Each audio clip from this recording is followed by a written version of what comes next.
Corona महामारी के चलते फरीदाबाद को रेड जोन घोषित किया गया है। बावजूद इसके शहर के अंदर कई कोरोना पॉजिटिव केस मिलने के बाद शहर के अंदर 12 स्थानों को कंटेनमेंट जोन घोषित किया गया है, जिसमें से डबुआ कॉलोनी भी एक है। प्रशासन के मुताबिक कंटेनमेंट एरिया में बाहरी लोगों का आना जाना प्रतिबंध है। जरूरी सामानों की पैकेट बनाकर लोगों की घरों तक पहुंचाना, सामान डिलीवरी करने वाले व्यक्ति पूरी तरह से सुरक्षा किट पहनकर जाना, कंटेनमेंट एरिया में एम्बुलेंस व पैरामेडिकल स्टाफ की नियुक्ति जैसे कई प्रावधान किए गए हैं। लेकिन इस वीडियो को देखकर क्या आपको लगता है कि इन सारे मानकों को डबुआ कॉलोनी में फॉलो किया जा रहा है? अगर लोग कंटेनमेंट जोन के अंदर इस तरह के आवागमन कर रहे हैं तो फिर कंटेनमेंट जोन घोषित करने का क्या फ़ायदा? सवाल यह भी है कि अगर लोग नियमों का उल्लंघन कर रहे हैं तो आखिर क्यों? जिम्मेदार कौन है? चलिए आपको धरातल पर लेकर चलते हैं। रेखा देवी। आप कहाँ रहते हो? यहाँ 17 नंबर चुंगी पे। तो क्या दिक्कत है आपको? मेरा दिक्कत है, नाई का दुकान बंद हो गया। मेरे खाने पीने में दिक्कत है, 5 बच्चे हैं। मेरा परेशानी है, कुछ न खाने को मिल रहा। जहाँ मेरा 5 प्राणी को मिल रहा वहाँ 1 पैकेट मिल रहा खाने के लिए। आजकल सब मुँह में मास्क लगा के चलता है। मेरा वो भी पैसा नहीं है कि मास्क लगा के मैं चल सकती हूँ। ऐसा मेरा समस्या है। बच्चे भी तबीयत खराब हो गया, मैं 200 रुपया दूसरे से मांग के दिखाई। खाने पीने का बहुत मेरा दिक्कत है, कुछ भी नहीं है मेरे पास। तो सर क्या नाम है आपका? मनीष दुआ। मनीष साहब, ये बताइए कि जो आज लॉकडाउन तो नॉर्मली हर जगह चल रहा है और डबुआ एरिया जो है कंटेनमेंट जोन में आ गया है, आप इस जगह पे रहते हैं? बिल्कुल सर। क्या हालत है यहाँ पे? यहाँ के हालात बहुत बेकार है। पब्लिक भी नहीं मान रही, ना प्रशासन बहुत कम है हमारे एरिया में जो अपनी तरफ से कोशिश कर पा रहा है, लेकिन नहीं हो पा रहा, कुछ भी नहीं हो पा रहा। क्या कहना चाहेंगे, क्योंकि बहुत क्रिटिकल केसेस है जो आज पूरे देश में क्या वैश्विक महामारी है और जिस तरीके से ये निकल के आ रही है, अगर इस एरिया में खुदा ना खास्ता कोई गलत अनहोनी हो जाता है तो बहुत ज़्यादा तबाही मचेगा। क्या कहना चाहोगे? बिल्कुल। अभी तो गवर्नमेंट कह रही है कि अपने लॉकडाउन रहो, घर पे रहो, और 15 से 20 दिन बाद स्थिति ये बन जाएगी कि गवर्नमेंट तो कहेगी राशन की दुकानों को खोलो और पब्लिक कहेगी हम नहीं खोलेंगे, हम अपने आप को लॉकडाउन। इतनी ज़्यादा महामारी फैलने वाली है कुछ समय, क्योंकि रोज़ की 3000 2000 प्लस करते जा रही है। आने वाला समय बहुत ज़्यादा ख़राब हो जाएगा। जी, मेरा नाम संजय है। संजय साहब, आप कंटेनमेंट जोन एरिया में रह रहे हैं अभी फ़िलहाल में, आप ये बताइए यहाँ पे क्या स्थिति है? सर, स्थिति तो बिल्कुल 0/0 हुई पड़ी है। अब हम व्यापारी हैं, मेरा खुद का कपड़े का कारोबार है। अभी पिछले 22 मार्च से दुकान बंद है और सरकार, मेरे को नहीं लगता कि हमारे बारे में कुछ सोच रही है। और जहाँ तक मेरा थोड़ा पढ़ा लिखा भी हूँ, मैं भी अंडर ग्रेजुएट हूँ, मेरे हिसाब से हमारा जीडीपी में 58% की हिस्सेदारी है। टैक्स हम भरते हैं, जीएसटी हम भरते हैं, आईटीआर हमारी जा रही है। पर हमारे लिए भी सरकारों को सोचना चाहिए, हमारा भी पेट है। हम लोगों ने थोड़ा अपना आय का जरिया बना रखा किराए के थ्रू। किराएदार से हम किराया नहीं मांग सकते। हमारी परेशानी समझिए, बच्चों की स्कूल की फ़ीस हमें भरनी है, बिजली का बिल हमें भरना है, ठीक है सर, कोई सर आपका हाउस टैक्स हमें भरना है, पानी का बिल हमें भरना है। हमारे लिए सरकार क्या कर रही है? कुछ नहीं। तो आप तो फरीदाबाद में हो और ख़ासकर जो कोरोना महामारी है उसके बाद से फरीदाबाद में 12 ऐसे एरिया को जो कंटेनमेंट एरिया में घोषित कर दिया गया। रेड जोन में ये आता है आपका डबुआ कॉलोनी। रेड जोन में आने के बाद से क्या सहूलियत मिल रही है आपको यहाँ? हमें तो कोई सहूलत नहीं मिली है यहाँ। हमारी तो छोटी सी दुकान है कि सो वो भी नहीं खुलने देते, न कमाने वाला कोई हमारे पास। विकलांग वैसे हैं जो पेंशन जरूर मिल रही है हमें विकलांग की, और तो हमारे लिए कोई सुविधा नहीं दी जाएगी। पेंशन तो अपने जगह पे है, लेकिन ये बताया जाता है कि जब कोई रेड जोन में या फिर कंटेनमेंट एरिया आने के बाद से बाहरी लोगों का आना जाना बना ही रहता है। प्रशासन की तरफ से ऐसा इंतजाम किया जाता है कि जो आवश्यक वस्तुएं होते हैं खाने पीने के या फिर वैसे जो भी ज़रूरत की चीज़ें होती है, लेकिन क्या ऐसी चीज़ें आ रही है आपके वहाँ? ना, हमारे यहाँ कोई चीज़ नहीं आई है। हमें कोई चीज़ नहीं। जो यहाँ पे एक सरकारी गाड़ी आती है खाना देने वाली, अगर वहाँ पे खड़े हो जाओ तो कहते हैं भाग जाओ, यहाँ तुम्हारा नाम नहीं लेगा। आधों को देते हैं और ऐसे ही चले जाते हैं, पूरा खाना भी नहीं देते किसी को, और डांटते और डंडा लेकर खड़े हो जाते हैं और ये और कहते हैं हट जा नहीं तो डंडा मारेंगे। अब बताओ, आप गरीबों को खाना दे रहे हो तो उन्हें डांटे धमकाने की क्या ज़रूरत है? कह रहे तुम्हारा नाम नहीं है।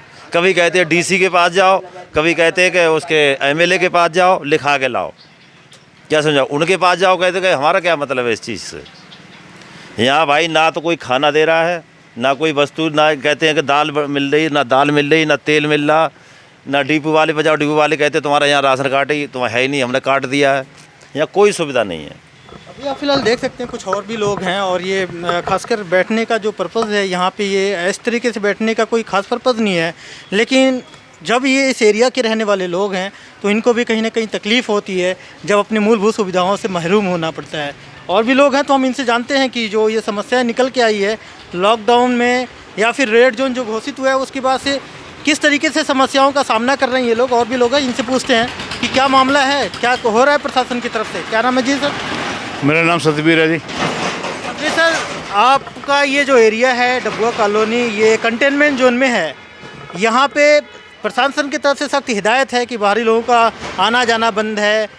वही लोग जाएंगे जिनको एक चिन्हित किया जाएगा या फिर नॉमिनेटेड हो गए वही लोग जाएंगे, तो इससे ये होगा कि बीमारी से हम लोग बच जाएंगे। लेकिन यहाँ तो ऐसा दिख नहीं रहा है ना जी, यहाँ ऐसा कुछ नहीं है। यहाँ कोई सुविधा ऐसी नहीं है कि जो रोक कुछ भी नहीं है, सब आदमी घूम रहे हैं आराम से। यहाँ ऐसा कुछ भी नहीं है, प्रशासन की तरफ से कोई जोर दबाव नहीं है। क्या वजह क्या है, कहाँ आप खामियां देख रहे हैं, या फिर कि अगर क्या ये रेड जोन से फ्री है? प्रशासन की है, ये रोक बैंड करे तो हो ना आगे।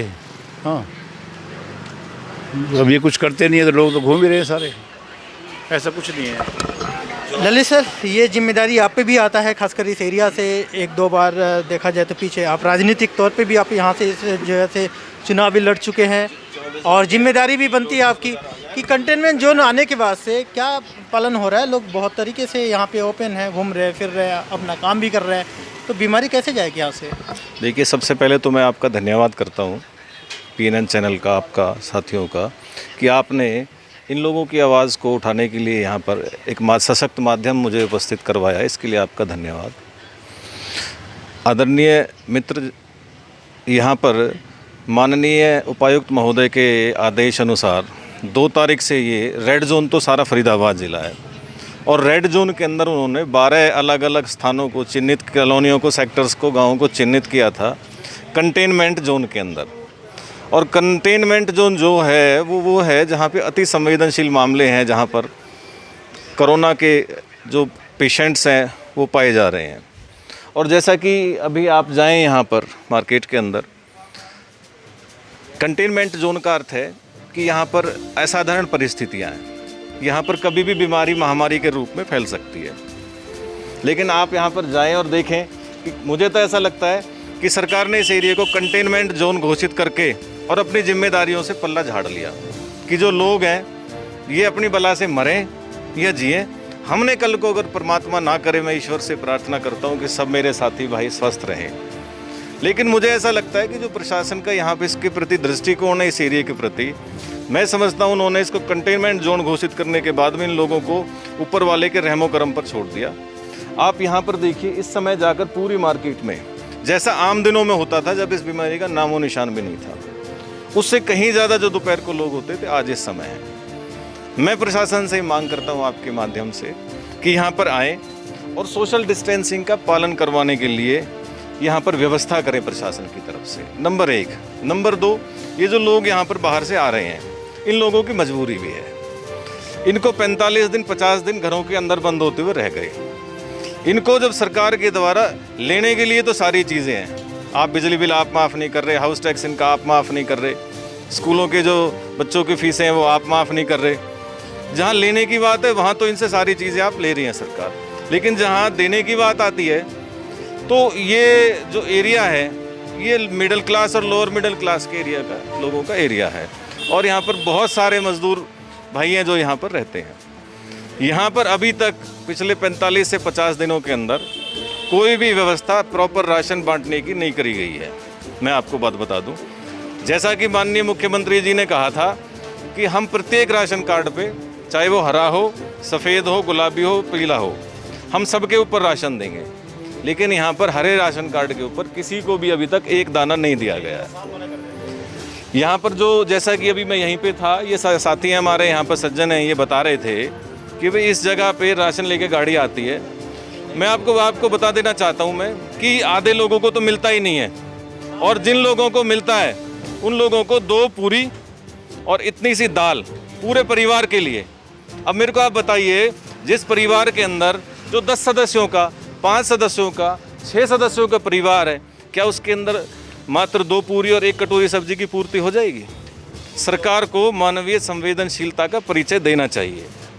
ये इंसान नहीं है, सरकार के ही बाशिंदे और सरकार को भी यही बनाते और सरकार को चलवाते भी टाइम पे याद आ जाती है। तो आज भी इनकी तरफ देखने की ज़रूरत है।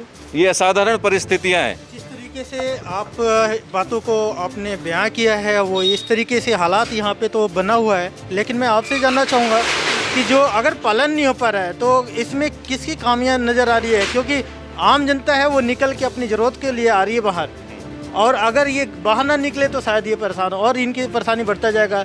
लेकिन कैसे ये दूर होगा? देखिए, ये एक अभूतपूर्व संकट है देश के सामने, और ऐसी परेशानी इस देश के सामने कभी नहीं आई।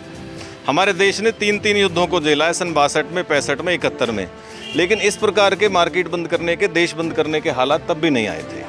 इस बात की गंभीरता को ये लोग तो समझ रहे हैं, लेकिन इनकी मजबूरी को सरकार नहीं समझ रही। सरकार ने इस एरिया को कैंटोनमेंट जोन तो घोषित कर दिया, लेकिन ये प्रबंध नहीं किया कि भाई ये इनके बच्चे भूखे हो सकते हैं, ये लोग भूखे हो सकते हैं। हम एक ऐसी व्यवस्था बनाएं कि जब तक अति संवेदनशील एरिया के क्षेत्र से इस एरिया को बाहर ना निकाल दें, तब तक इन लोगों के प्रशासन के स्तर पे हम ये व्यवस्था करें कि हर एक घर के अंदर ये सुनिश्चित हो कि भाई खाने की पूर्ति है या नहीं है। और अगर मरता क्या ना करता, ये जनता बेचारी क्या करेगी? इनके पास साधन तो है नहीं, मजदूर साथी हैं, आपने कोई इनकी मदद करी नहीं, राशन की करी नहीं, पैसे की करी नहीं, तो ये कैसे बाहर नहीं आएंगे? इनकी मजबूरी है बेचारों की आने की। तो ये प्रशासन का दायित्व बनता है कि जब आपने कंटेनमेंट जोन उसको डिक्लेयर कर दिया है, तो कंटेनमेंट जोन के अंदर आप प्रशासन के अधिकारियों की, वॉलंटियर्स की ड्यूटी लगाएं और एक एक घर के अंदर ये पता करें कि भाई किसी की कहीं ज़रूरत तो नहीं है। अगर ऐसा होगा तो उस आदमी को जाकर अगर उसके घर के अंदर सब चीज़ें मिलेंगी, ये कोई लंबी साल, 2 साल, 4 साल की बात नहीं है।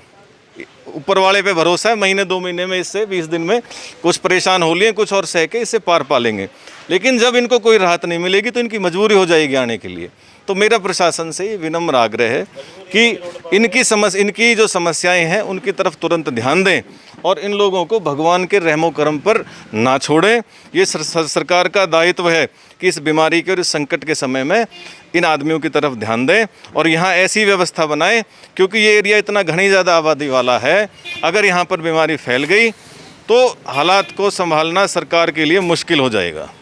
मैं आपसे एक निवेदन करता हूँ कि आप इस मार्केट के अंदर जाइए और सबसे चर्चा कीजिए, जितने दुकानदार हैं, जो साथी मिलते हैं यहाँ मार्केट में आता जाता, उनसे आप चर्चा कीजिए और उनसे ये पता करिए कि यहाँ सरकार के द्वारा क्या लोगों को दिया जा रहा है। जी, क्या नाम है आपका? मेरा वाला नाम है। बताओ जी, आप ये बताओ कि क्या समस्याएं हैं आज के टाइम में? मुझे राशन नहीं मिला, बिल्कुल भी। राशन क्यों नहीं मिला? मेरे पास कहते हैं बीपीएल कार्ड नहीं है, हरा कार्ड है, वो आधार कार्ड है। तो आप बताया नहीं कि इस टाइम पे तो सब पे मिल रहा है। मैंने भर भर के हार गई, मुझे कुछ भी नहीं दिया किसी ने। 6 बंदे हम, अब मकान में टूटा फूट पड़ा, मेरे लड़के का पैर टूट रहा। कहाँ से आपको राशन मिलता है? कहीं से भी नहीं मिलता। नहीं, किस कोटेदार से, कहाँ से लेके आते? कौन सा? पहले पुराना था, अजय था वो मंडी में, अब वो कुछ नहीं दे रहा। अभी भी वहीं लेने गए थे आप? हाँ गए तो कह रहे अब नहीं मिल रहा, मतलब ये हरा कार्ड है, इस पर इतने मोहर नहीं लगेगी, नहीं देंगे।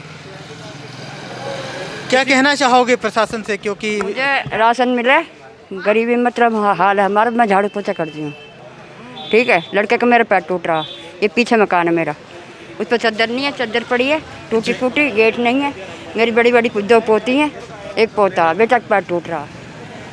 देश दुनिया की हर लेटेस्ट खबर देखने के लिए सब्सक्राइब करें हमारे चैनल PNN को और साथ ही बेल आइकन दबाना ना भूलें।